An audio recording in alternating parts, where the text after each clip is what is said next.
Baik, Assalamualaikum warahmatullahi wabarakatuh. Perkenalkan, nama saya Alia Fitri Sagita, NPM C1C020020, kelas 2D Akuntansi, mata kuliah Akuntansi Keuangan 1. Nah, saya akan membahas materi tentang inventory. Nah, inventory itu sendiri artinya persediaan. Nah, persediaan ini akan muncul pada perusahaan dagang dan perusahaan manufaktur. Saya akan menjelaskan persediaan pada perusahaan dagang terlebih dahulu. Nah, persediaan pada perusahaan dagang itu merupakan persediaan yang berupa barang yang dibeli oleh perusahaan untuk dijual kembali tanpa merubah bentuk dari barang tersebut. Nah, persediaan pada perusahaan dagang ini termasuk ke kelompok aset, tepatnya kelompok aset lancar. Kenapa sih dia termasuk ke kelompok aset lancar? Karena dia dapat memberikan manfaat bagi perusahaan. Nah, kapan persediaan pada perusahaan dagang ini dapat memberikan manfaat kepada perusahaan? Jawabannya adalah ketika persediaan berupa barang dagang tersebut habis terjual. Nah, selama persediaan barang berupa barang dagangan tersebut belum habis terjual, maka belum dapat dikatakan persediaan pada perusahaan dagang itu dapat memberikan manfaat bagi perusahaan. Nah, untuk yang kedua, itu ada persediaan manufaktur. Persediaan manufaktur itu sendiri terbagi menjadi 3 bagian. Yang pertama itu persediaan bahan baku, yang kedua itu persediaan barang dalam proses, dan yang ketiga persediaan barang jadi. Nah, saya akan menjelaskan persediaan bahan baku terlebih dahulu. Nah, untuk persediaan bahan baku itu berarti dia berupa bahan yang dibeli oleh perusahaan untuk diproses dan diproduksi untuk menghasilkan barang jadi. Nah, kapan sih persediaan bahan baku ini dapat memberikan manfaat bagi perusahaan? Nah, jawabannya bukan ketika bahan baku tersebut habis terjual, tetapi ketika bahan baku tersebut sudah terpakai, sudah dipakai, dan sudah menghasilkan barang jadi. Nah, ketika bahan baku tersebut belum dipakai dan belum menghasilkan barang jadi, maka belum dapat dikatakan persediaan bahan baku tersebut dapat memberikan manfaat kepada perusahaan.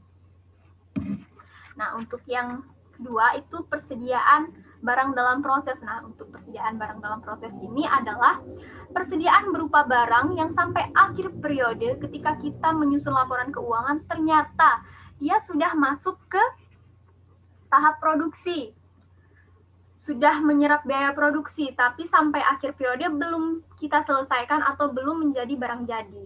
Nah, itu yang dimaksud dengan persediaan barang dalam proses. Nah, untuk persediaan barang jadi itu adalah persediaan berupa barang yang sudah selesai melalui tahapan proses produksi dan siap untuk dijual atau diserahkan kepada pemesan atau pembeli. Nah, untuk yang B itu penentuan kuantitas unit barang dagang. Penentuan kuantitas barang dagang adalah menentukan jumlah unit yang tersisa pada setiap akhir periode. Nah, cara penentuan kuantitas ini akan berbeda-beda tergantung sistem pencatatan yang digunakan perusahaan. Nah, di sini ada 2 sistem pencatatan. Yang pertama adalah sistem pencatatan perpetual. Nah, ini dengan menggunakan kartu persediaan. Nah, kartu persediaan itu akan kita gunakan untuk mencatat setiap mutasi yang berhubungan dengan barang dagangan. Barang dagangan yang dibeli, barang dagangan yang bertambah, maka kita akan update terus di kartu persediaan. Sehingga berapa sisa kuantitas persediaan barang dagangan akan terlihat di kartu persediaan. Kita juga bisa melakukan cara perhitungan fisik. Apa sih tujuan cara perhitungan fisik tersebut? Nah, tujuannya untuk mengkonfirmasi kebenaran catatan yang ada di kartu persediaan. Kalau terjadi perbedaan, maka yang akan menjadi acuan adalah nilai berdasarkan hitungan fisik. Karena itulah nilai pendapatan kita, nilai persediaan kita yang sebenarnya. Nah, Kapan sih jurnal penyesuaian pada sistem pencatatan perpetual itu dilakukan?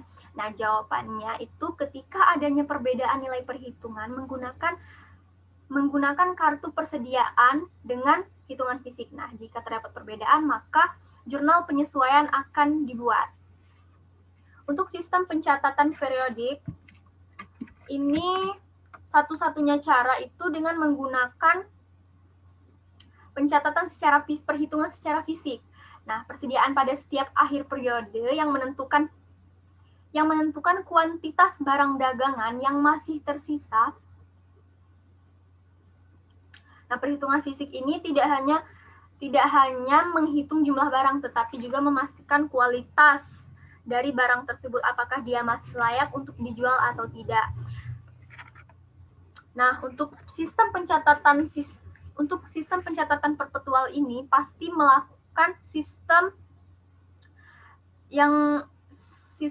jurnal penyesuaian. Nah, sistem jurnal penyesuaian ini pasti akan dilakukan di sistem pencatatan periodik. Apa sih tujuannya? Nah, tujuannya itu adalah untuk menghapus nilai persediaan barang dagangan di awal dan memunculkan nilai persediaan barang dagangan akhir. Nah, untuk C itu permasalahan dalam penentuan kuantitas persediaan. Nah, yang pertama itu pengakuan kepemilikan atas barang dalam pengiriman. Yang kedua adalah barang konsinyasi atau barang titipan. Saya akan menjelaskan yang pertama, pengakuan kepemilikan atas barang dalam pengiriman. Nah, di sini ada dua syarat kesepakatan yang mempengaruhi kapan peralihan kepemilikan barang dari penjual dan kepada pembeli. Nah, di sini saya akan memberikan ilustrasi sederhana. Nah, misal pada tanggal 31 Desember 2019 itu perusahaan ingin menyusun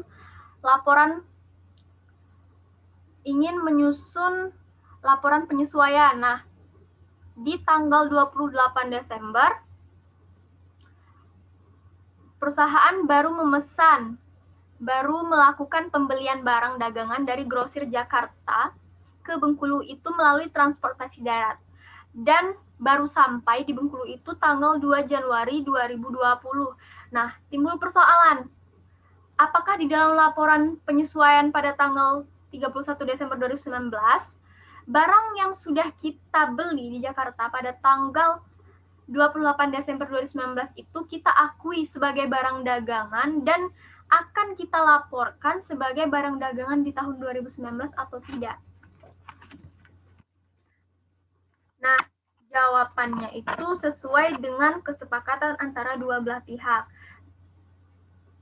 Nah, saya akan menjelaskan dua syarat kesepakatan tersebut. Yang pertama itu ada FOB shipping point. Nah, itu adalah syarat kesepakatan di mana kepemilikan atas barang dagang sudah beralih dari penjual kepada pembeli sejak di gudang penjual.